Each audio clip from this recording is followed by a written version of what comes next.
தலைவர் ராகுல் காந்தி அவர்கள் இந்த விழிப்புணர்வு ஏற்படுத்தியதற்கு பின்னால் தேர்தல் ஆணையம் எப்படி பாஜகவோடு கூட்டணி வைத்திருக்கிறது என்று மக்கள் மன்றத்துக்கு அதை இழுத்து வந்து விட்டுவிட்ட பின்னால் எதற்காக ராகுல் காந்தி மக்கள் மன்றத்தில் இதை பேசினார் அப்படின்னு கேள்வி எழுப்பிய எல்லோருக்குமான பதிலாக இன்றைக்கு இந்த ஒரு இடைக்கால ஆறுதல் நமக்கு கிடைத்திருக்கிறது. இதுவே முடிவல்ல, இது இடைக்கால ஆறுதல் நமக்கு கிடைத்திருக்கு. எத்தனை பேர் நீக்கப்பட்டிருக்காங்க, ஏன்னா அந்த தகவல் தெரிஞ்சாலே முக்காவாசி வேலை முடிஞ்ச மாதிரி. அந்த எபிக் ஐடியை வச்சு சர்ச் பண்ணா தெரியணும். அப்படி சர்ச் பண்ற வகையில இந்த எல்லா லிஸ்டையும் கொண்டு வரணும். இது நம்பர் 1. அதே மாதிரி அந்த 65 லட்சம் ஓட்டர்கள் வந்து வெப்சைட்ல வந்து டிஸ்ட்ரிக்ட் எலெக்டர் ஆபீசர் வந்து பீகார்ல அதிகப்படியாக சர்க்குலேஷன்ல உள்ள வெர்னாகுலர் நியூஸ் பேப்பர்ல இதை பற்றிய தகவலை தர வேண்டும்.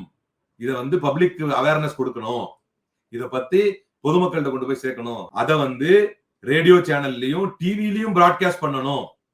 அதே மாதிரி தி டிஸ்ட்ரிக்ட் எலெக்டரல் ஆபீசர்ஸ் வந்து ஏதாவது அபிஷியலா மீடியா சைட்ஸ் வச்சிருந்தாங்க அப்படின்னு சொன்னா அதுலயும் இந்த பப்ளிக் நோட்டீஸா போடணும் அப்படின்னு சொல்லியிருக்கிறாங்க. இன்னைக்குதான் எனக்கு தெரிஞ்சு தலைவர் ராகுல் காந்தி இந்த விஷயத்தை வெளியிட்டதுல இருந்து எனக்கு ஒரு சின்ன மன மகிழ்ச்சி. ஜனநாயக போராட்டத்திற்கும் மக்களுடைய கேள்விக்கும் மக்கள் எழுச்சிக்கும் ஒரு பதில் இருக்கத்தான் செய்யுது அப்படிங்கிற ஒரு திருப்தியை வந்து இன்னைக்கு ஓரளவு, முழு திருப்தி அல்ல, ஓரளவுக்கு இன்னைக்கு ஒரு திருப்தி. இது 2வது பாயிண்ட். 3வது வந்து 65 லட்சம் வாக்காளர்களையும் வந்து பூத் வைஸா நோட்டீஸ் போர்டுல போட்டு ஈச் பூத் லெவல் ஆபீசர், ஒவ்வொரு பூத் லெவல் ஆபீசர் அடுத்த ஸ்டெப் உடச்சு கீழே கொண்டு வருவாங்க.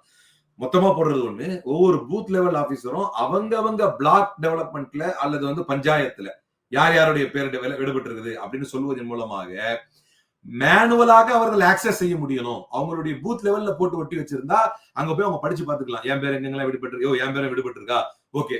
இப்ப யாருடைய பெயர் எந்த காரணத்திற்காக விடுபட்டு இருக்கிறது என்பது தெளிவா சொல்லணும் அப்படின்னு சொல்லி நீதிமன்றம். 4வது, அந்த public நோட்டீசஸ்ல expressly mentioned that the aggrieved person may submit their claims.